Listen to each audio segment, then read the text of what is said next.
Copyright in these lectures is either owned by the ANU or a third party who has licensed the ANU to use it. Students may use the recording for personal study only. No lecture may be communicated online, copied or shared without the prior permission of the ANU. And as usual, I'll do the 5-minute extension.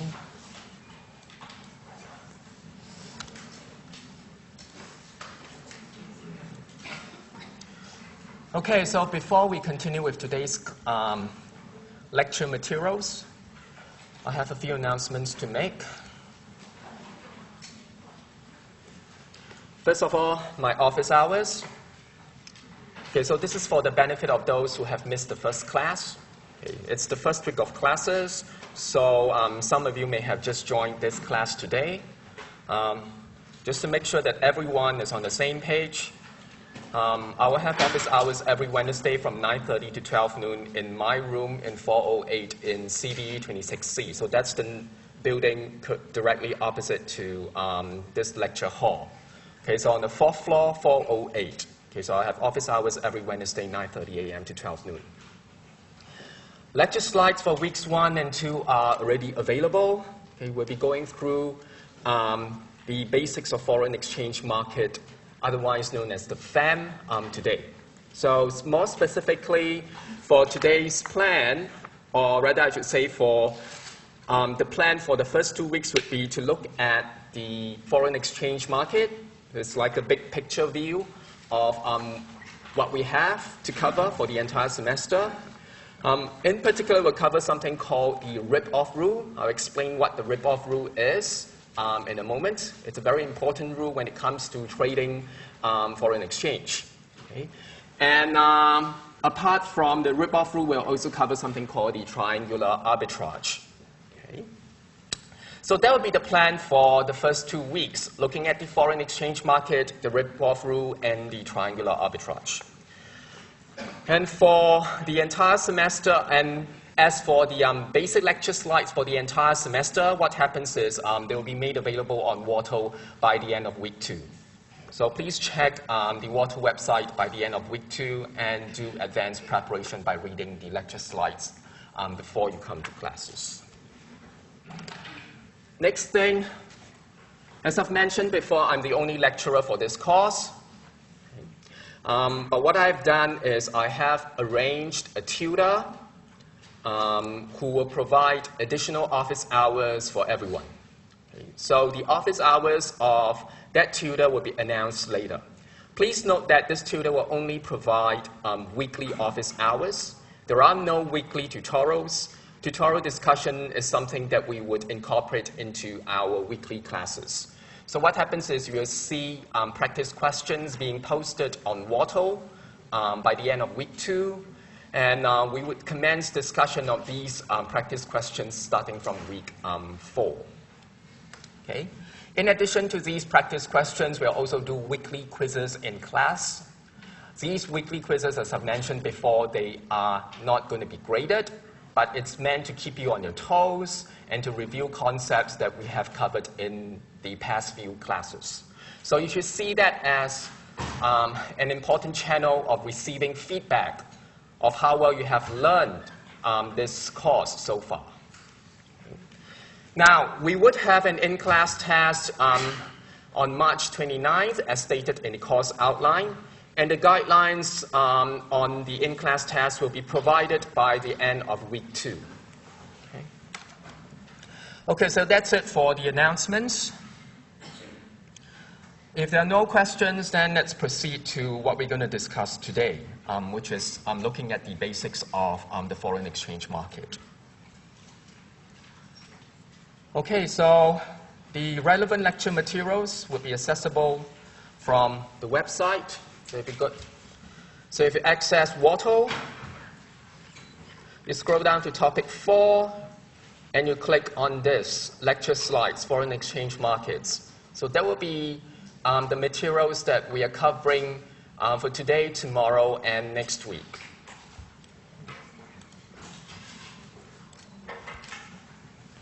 So if you click that link, you'll get to this set of lecture slides. Okay, foreign exchange markets. As I've said before, this is like a big picture, okay, to give you an overview of what foreign exchange is about. In fact, I think most, if not all of you, would know what foreign exchange would entail. Basically, it's just looking at currencies. And in fact, when we look at exchange rates, we can view them as prices.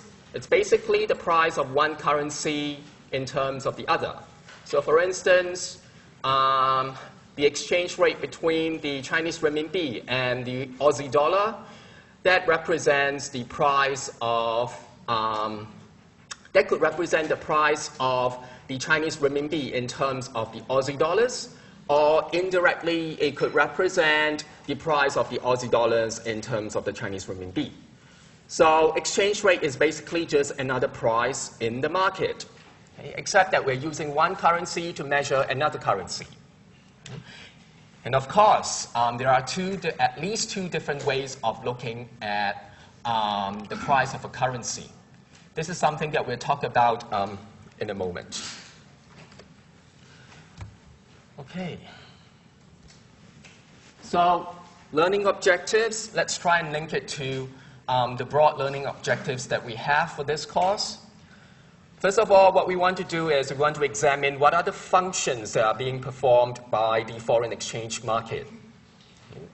So foreign exchange market is served as some kind of a marketplace for the participants. Basically, the participants will comprise buyers and sellers.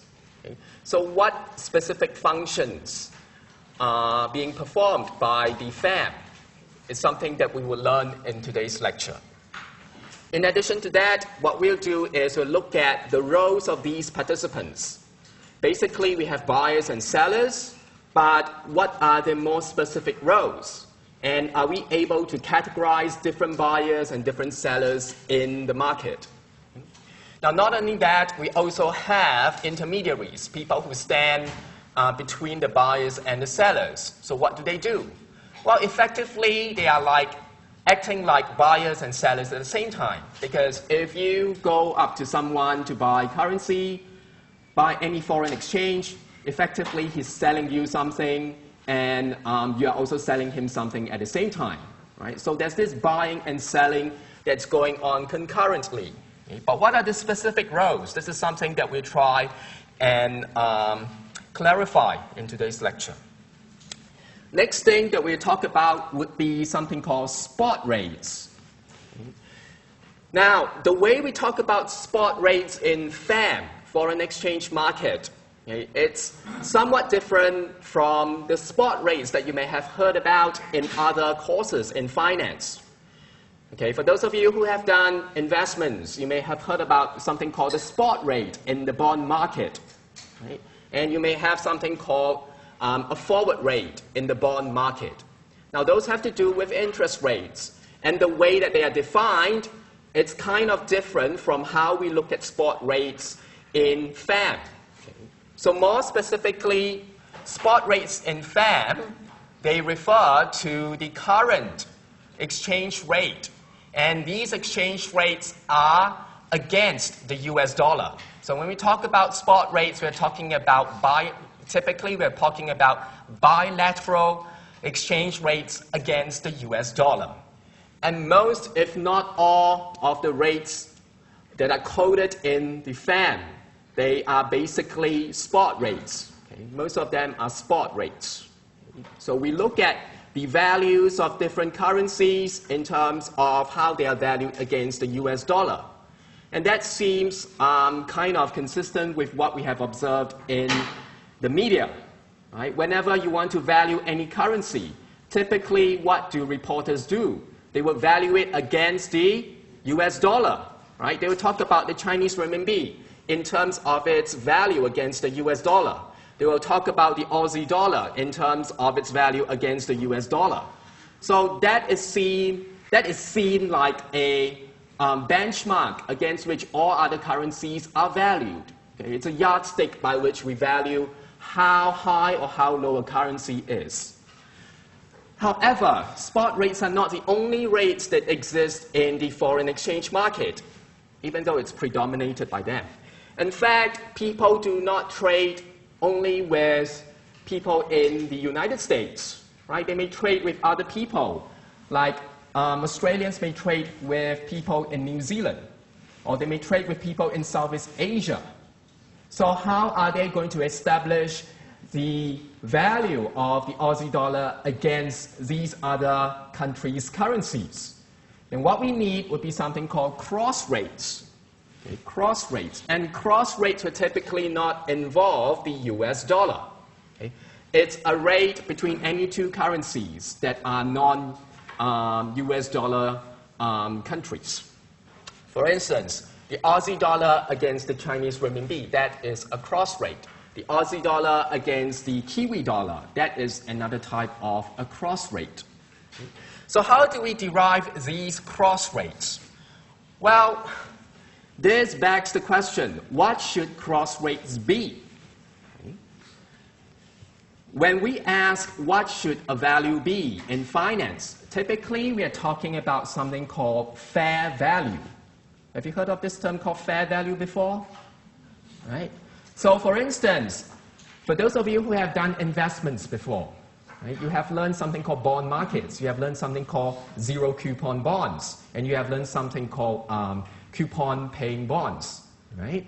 So how do we value the fair value of these coupon paying bonds? So we determine what that price should be. Right? So what should be the equilibrium value? Likewise, in FAM, we also want to know what the cross rate should be. And typically, we have a name for it. It's called implied cross rate. It's a cross rate that is implied by other rates in the markets. So how do we get that implied cross rate? Anyone would like to guess how we get that implied cross rate? How? Mm-hmm.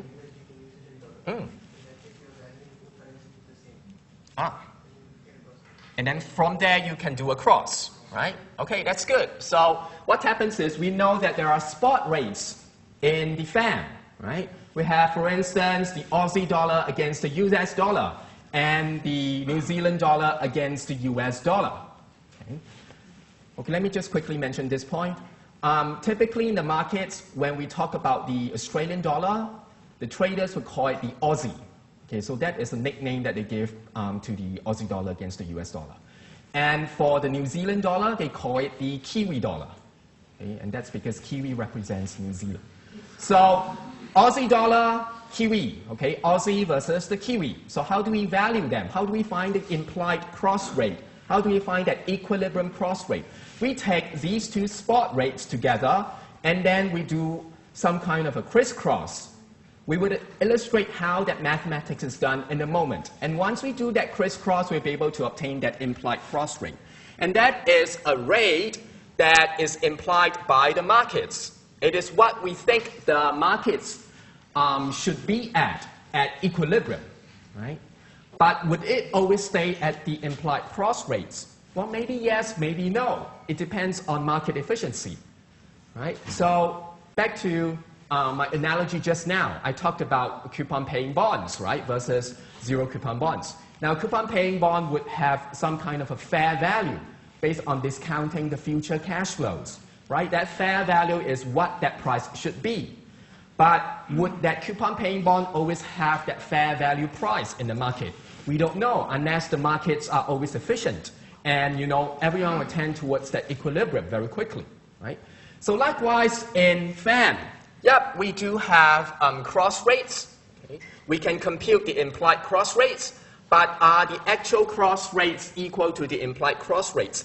That is an open question. It would depend on market efficiency, how the market dynamics evolve. Right? In any case, we need to learn how to derive the cross rates and see how we can obtain some kind of opportunity for triangular arbitrage. If you compute the implied cross rate to be equal to a certain value, and that is not equal to what the market actually gives you for that cross rate, then you know that there is an opportunity for arbitrage. Okay, in FinAm 7006, we have learned the principle of arbitrage, which is to buy low and sell high. When the asset price in the market, the actual asset price in the market is not equal to its fair value or equal to its equilibrium value, you know that there is an opportunity for arbitrage. And what do? Basically, you just buy low and sell high. So likewise, in this case, we compute implied cross rates. And if we notice that the implied cross rates are different from what the actual cross rates are in the market, then we know that there is an opportunity for arbitrage. And we call that arbitrage a triangular arbitrage. Why is it a triangle? Because it will involve 3 different currencies, if you think about it, right? Aussie dollar, Kiwi dollar, right? You have the cross rate, but don't forget you also have the US dollar as well. So you need to do some kind of crisscross in order to obtain arbitrage profits. Okay, so that's the basic idea behind triangular arbitrage. So more specifically, all right, I should say more generally, we would learn some important international finance concepts from this lecture and how they actually are applied in practice. Okay. We will also look at some data and some graphs and learn how to interpret and review them.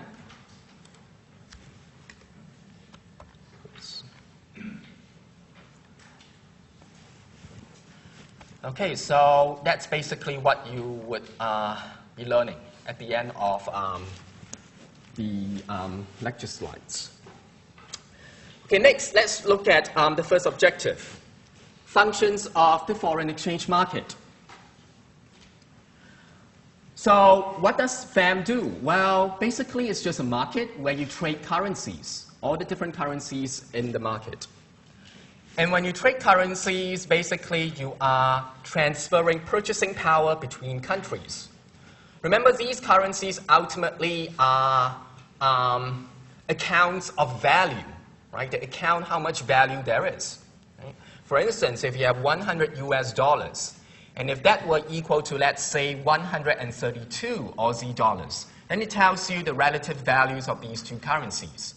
But it also, at the same time, tells you that if you have 100 US dollars in your pocket, you know that you can purchase 132 Aussie dollars worth of goods and services if you were in Australia.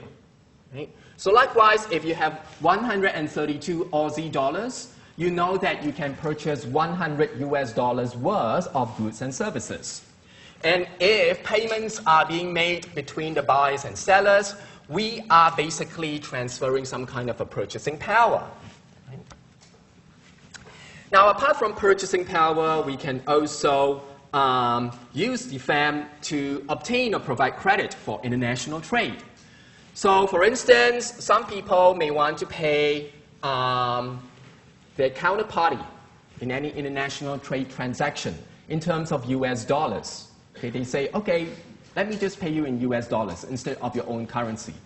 And later on, what you can do is you may want to exchange that at a different rate at some point in time. Okay? So in some sense, it's like, you know, giving some kind of credit to the other party. Now, apart from purchasing power and obtaining and providing credit, what happens is you could also minimize your exposure to exchange rate risk using the FAM. So what happens is when we look at FAM, we notice that all the spot rates are fluctuating from day to day. Okay, sometimes the Aussie dollar may be equal to 130 Aussie dollars equals to 100 US dollars today, and tomorrow it may be a different price altogether. Now, if you are a trader and you want to conduct some kind of a transaction later on, say 3 months down the road, and you don't like this kind of uncertainty, you don't like this kind of risk associated with foreign exchange rates, what can you do? Well, the FAM actually allows us to sort of hedge against this kind of exchange rate risk. You may want to lock into a certain rate today. So for instance, you may want to use something like a forward contract. A forward contract allows you to lock in an exchange rate that you would use maybe 3 months, 6 months, or 9 months down the road. And this would eliminate all the uncertainty in the process. So this is one form of hedging technique that traders would typically do in order to eradicate the uncertainty associated with any foreign exchange transaction. And FAM allows us to do that. You can write forward contracts, okay, with your counterparty. You could also use other kinds of derivatives in order to hedge against exchange rate risk. Okay, some of these derivatives could include things like options, okay, or things like forward contracts is one of them. You have options, or you could even use different markets to do some kind of a hedging at the same time. So these are the different kinds of things that we could use in order to minimize our exposure to exchange rate risk in FAM. And so these are the three main functions.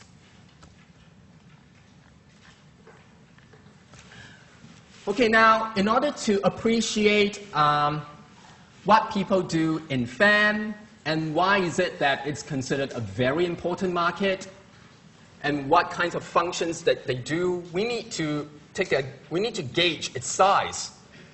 Okay, so based on recent figures from the Bank for International Settlements, the estimated daily global net turnover in traditional foreign exchange market activity, it's $3.21 trillion US dollars as at April 2007. Okay? And these activities will include spot, forward, and swap transactions. Okay? What are spot transactions? Well, spot transactions are basically transactions that take place immediately, or I should say almost immediately. Okay? A spot contract in the foreign exchange market would typically make use of what the exchange rate is currently at that point in time. And the two parties, the buyer and seller, would trade the currencies. Okay. What about a forward transaction? A forward transaction basically would be a forward contract. So they don't trade now, but what they do is they have a period stipulated, so that forward contract would mature after that stipulated period ends, and then they would trade at a certain rate that is stipulated in the contract. In other words, you're locking in some kind of rate. And that rate that you lock in later on could be different from the spot rate that prevails later on. Okay? So let's just say we're talking about a forward contract or a forward transaction that occurs 3 months later. 3 months later, we're going to get another spot rate. But that spot rate would not be may not be the same as the forward rate that you have stipulated for this forward contract, because that forward contract is stipulated 3 months ago. Okay, so can you see a difference between the forward rate and the spot rate, and the forward transaction and the spot transaction? Okay, that's good. Now, what about swap transactions? What do they mean? Well, basically, swap is a very close cousin of the forward transaction. A swap transaction essentially involves a series of forward transactions. So you could write a swap contract, okay, and that swap contract would stipulate that at regular periods of time within the period for the entire swap contract, you exchange one currency for the other at a stipulated rate that you have noted down in the contract at the start. Okay. So effectively, it's like a series of forward contracts. So that is what a swap transaction is. So for instance, we could have, let's say, a 2-year swap. Okay? 2-year swap, and let's just talk about swapping one currency for the other. Suppose we swap Aussie dollars for Kiwi. Okay? And the swap is conducted every 3 months. And then we have a swap rate that is stipulated at the start of the swap contract. So what happens is every 3 months we would use that rate to do the exchange, Aussie for Kiwi. Okay? 3 months, 6 months, 9 months, 12 months, and then 15 months, etc., up until the swap contract actually matures. Okay? So that is the idea of a swap transaction. And effectively, you are packaging a series of forward contracts together. Now, let's take a look for the case of Australia. Okay? How how does Australia fare in terms of its contributions to this daily global net turnover of the Forex market activity? So in terms of the average daily turnover, it's around 170 billion US dollars. So it's 170 billion US dollars out of the 3.21 trillion US dollars that we have. So that is approximately 5.3% of the total. And I would consider that quite sizable, because if you consider the fact that there are so many countries in this world, Australia is contributing quite a lot to the activity. Right? In fact, Australia is considered one of, or I should say the Aussie dollar is considered one of the most traded currencies, most frequently traded currencies in the world. Okay? So it's considered a very liquid currency. A lot of people would buy and sell the Aussie dollar. So what are other examples of highly traded currencies? Well, that would include US dollar, for reasons obvious. Any other examples that you can think of? Japanese yen, yeah, the euro, okay? And in fact, the euro is considered an anti-dollar. Why? Because people will often see euro as some kind of a competitor against the US dollar. In fact, when the euro started in, when was that? I think 1999, if I did not remember wrongly, okay, 1998 or 1999, what happened was that a lot of analysts, a lot of academics felt that the euro would be a very strong contender against the US dollar, and eventually it would replace it. But as we can see from the current circumstances, that may not be the case after all, right? The US dollar is still considered the most supreme currency. It's the most traded currency. It's the currency that people would still use frequently for all kinds of things, including valuing different currencies, right? But anyway, euro is considered one of the most traded currencies. And what else? Yep, the pound sterling. Okay, it's denoted GBP. Okay, sometimes you will see GBP as the code, okay, the British pound sterling, and that is considered another liquid, frequently traded currency. What about the Swiss franc? Anyone has heard about the Swiss franc? Yeah, Swiss franc is also considered another frequently traded currency. In fact, perhaps I should switch to the document camera and talk about some of the common currencies that we have heard about in the media and why they're considered so important.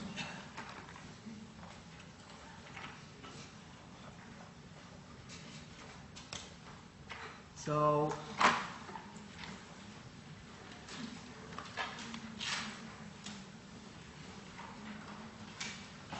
commonly traded currencies, or I should say frequently traded currencies.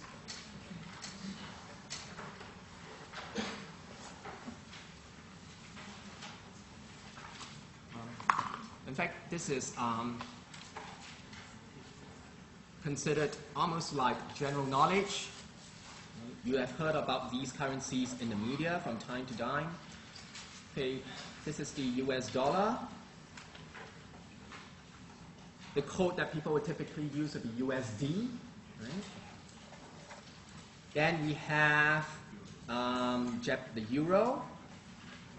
And the code that people would use is typically EUR. Right? Have you seen the code EUR before? Yeah, that represents the euro. Okay, what about the Japanese yen? What would be the code? Yeah, that's right, it's JPY. Right? Japanese yen, JPY. And Swiss franc, what would be the code? That's right, good. Right, CHF. Now, these currency, oh, sorry, not this one. Currencies 1, 3, and 4, the ones that I've ticked so far. what are they typically called? It's a very special term that will be used to describe this group of currencies.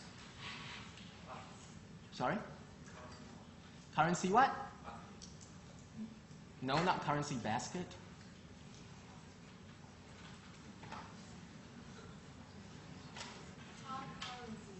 What? Hard currencies. Okay, US dollar would be considered, yeah. But no. Any more?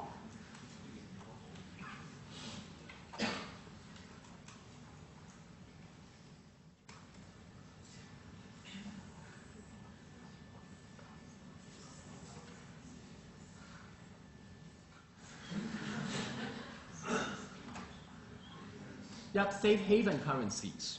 Right?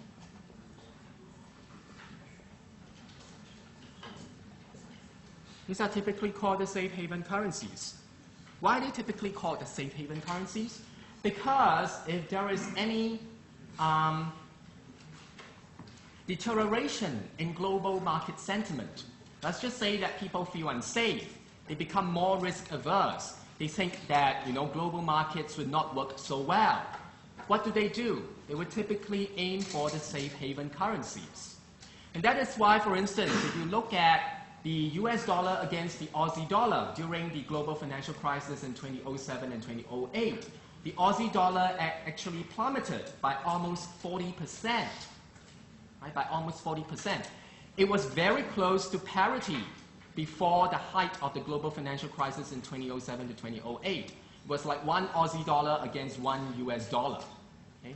But what happened was that at the height of the global financial crisis, okay, around 2008, September 2008, things took a downturn, and basically what happened to the Aussie dollar? It plummeted by almost 30 to 40%. And that is because people are moving into the US dollar. It's a safe haven for everyone. People were feeling like global sentiment was deteriorating. There's a lot of risk involved. So it's better to park their assets in US dollar denominated assets, right? Instead of investing in other kinds of global assets. And that was why the treasury bills became really hot during the height of the global financial crisis, because people thought that the US Treasury bills, that would be considered the most, the most solid, safe asset to park their funds in during that kind of crisis. Okay? But typically, US dollar, Japanese yen, and Swiss franc, they would be considered safe haven currencies. Even for the Japanese yen, sometimes when market sentiment deteriorates, people will say, oh, let's go for the Japanese yen. And that is why sometimes you read in the media, how come they say, the Japanese yen is actually appreciating, even though markets are in such a big mess. And that is because people view Japanese yen as another safe haven currency. It's where you can park your funds at if you feel that market risk aversion is really high. Okay, and market sentiment is deteriorating. Okay, what other commonly traded currencies are there? Well, we have the Canadian dollar. And what would be the good CAD, right?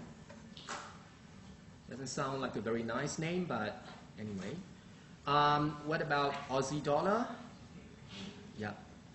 And typically, people will just call it the Aussie if you hear reports in the media, and it's AUD. And we have the Kiwi dollar. Yeah.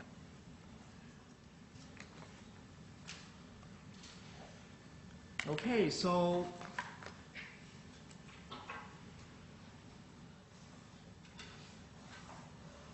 these currencies. Is there another term in the media that you have heard about? They talk about these currencies, the Aussie dollar, the Kiwi dollar, the Canadian dollar.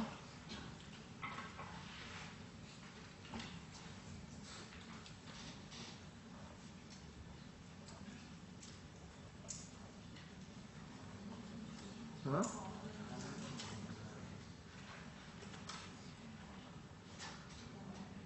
Yeah, commodity currencies.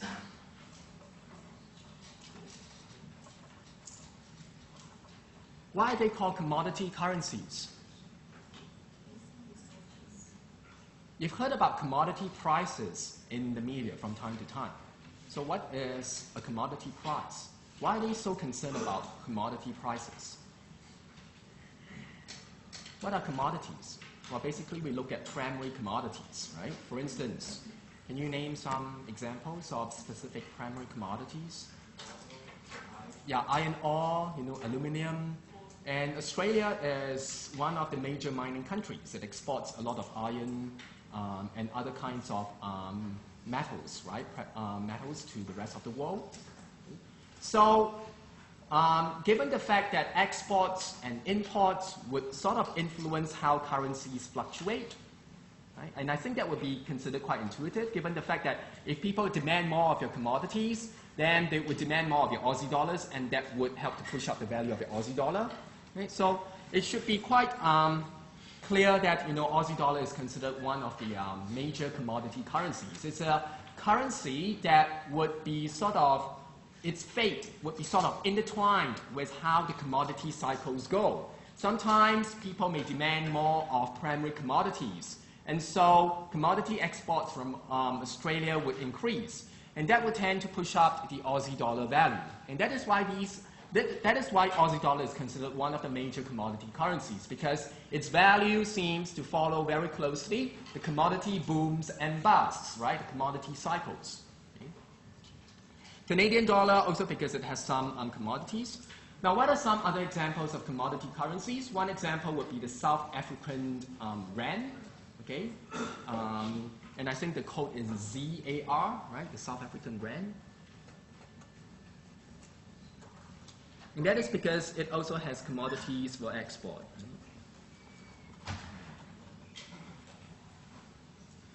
Okay, so some of the commonly traded currencies that we have over here. And of course, let's not forget the pound sterling.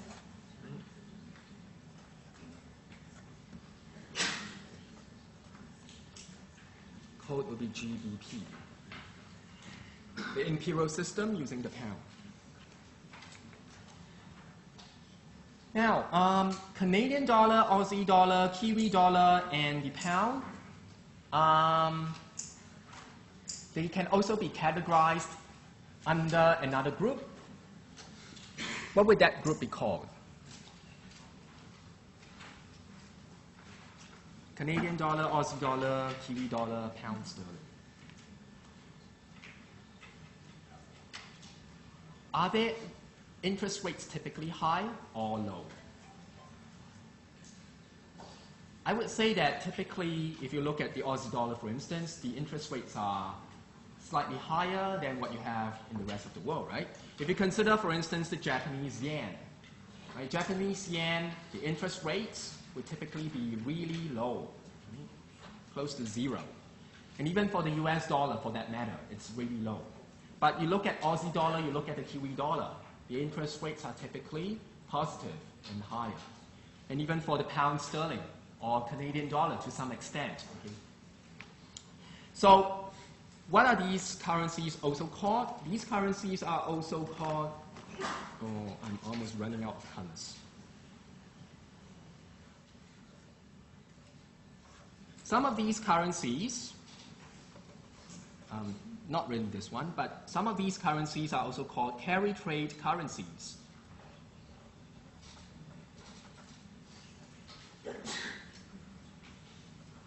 What do we mean by carry trade currencies? Carry trade currencies are conducted by carry traders in the foreign exchange market. And what do? Typically, they like to exploit interest rate differentials. So for instance, the Japanese yen, right, its interest rate is really low, 0%. Let's just say 0%. The Aussie dollar, the interest rates are typically higher. Let's just say around 2%. So carry traders like to exploit this interest rate differential in order to make profits. Okay, they are called carry traders. And these are called carry trading profits. And what happens is they would typically borrow in the Japanese yen, and then exchange the currency for the Aussie dollar, invest in the Aussie dollar denominated asset for maybe a couple of months, and then later on exchange them back at the future spot rate back into the Japanese yen. And what they are thinking is like they want to benefit from the interest rate differential. And that is why these currencies, for instance the Aussie dollar, they are typically called the carry trade currencies because they are the favorites amongst carry traders who try to exploit interest rate differentials amongst the different currencies in the world. And that is why this foreign exchange market is so active. So many people trying to, exploit all kinds of trading strategies given the different characteristics of these currencies in order to earn profits or potential profits. Okay, so what impact on the forex turnover and volatility has on the global financial crisis in 2007 and 2008? So foreign exchange markets, they are susceptible to how market sentiment change over time, to how people react to different kinds of news. So what happens? So let me just go directly to slide number 8 over here. So if you look at slide number 8, how do we interpret this graph?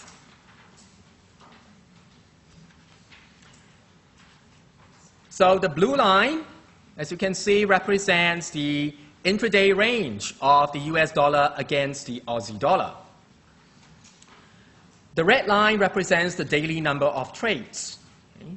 So the scale for the blue line is on the right-hand side, and the scale for the red line is on the left-hand side.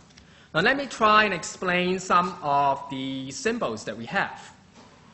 So let me switch to the PC over here and put this on document camera too.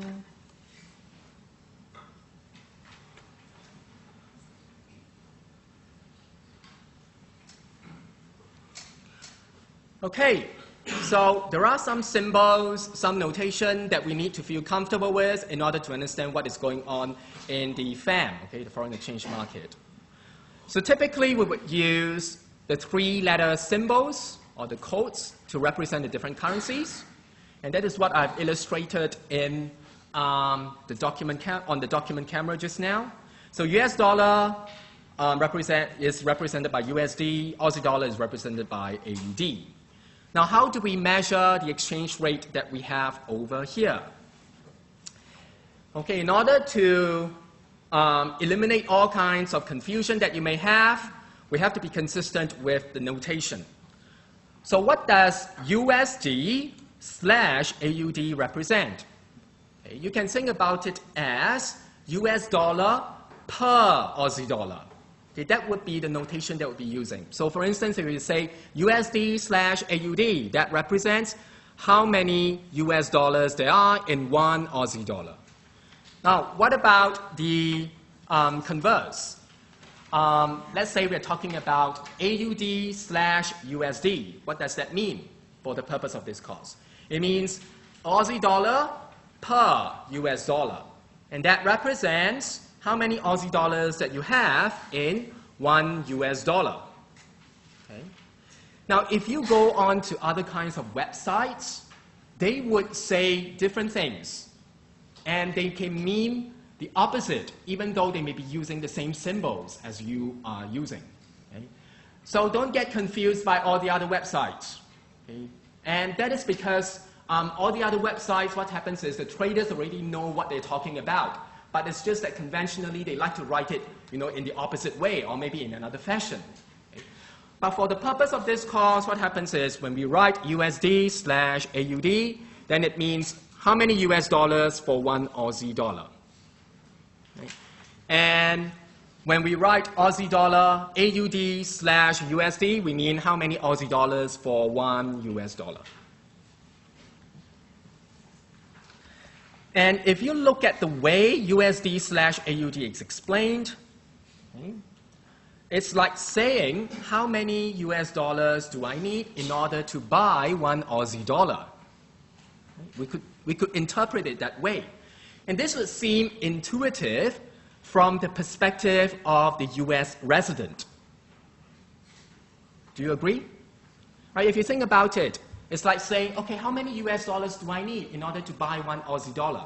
That Aussie dollar is a foreign currency. It's like a good that I'm trying to buy.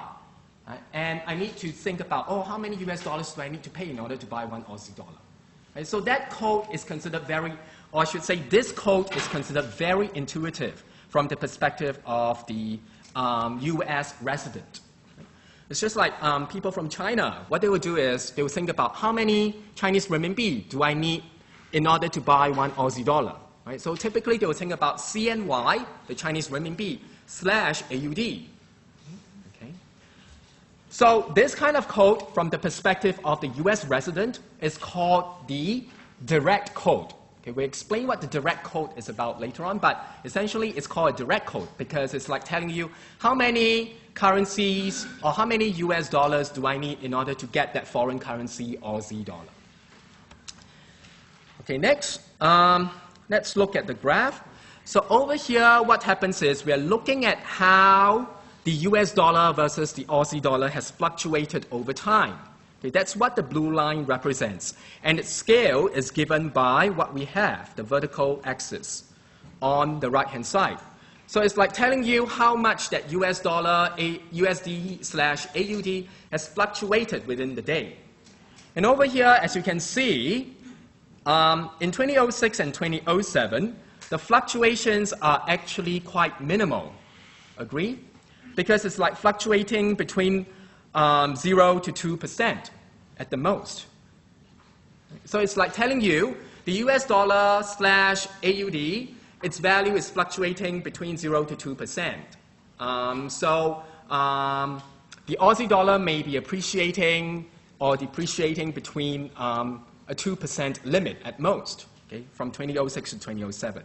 But what happened during the height of the global financial crisis? The crisis actually started to erupt at the end of 2007, and things deteriorated gradually in 2008. And as you can see, according to the US dollar / Aussie dollar rate, its daily intra-range has actually shot up to beyond 5%. In other words, within one day during the height of the global financial crisis in 2008, the US dollar versus the Aussie dollar, it actually could depreciate by quite a lot, okay, on a day-to-day basis, okay, beyond 5%. And that is considered quite high if you think about it, because we are talking about just one day alone. If you try and annualize this kind of volatility, right, by multiplying against, say, square root of 250, right, there are 250 days, right, and you try and annualize this, this is actually quite a substantial amount.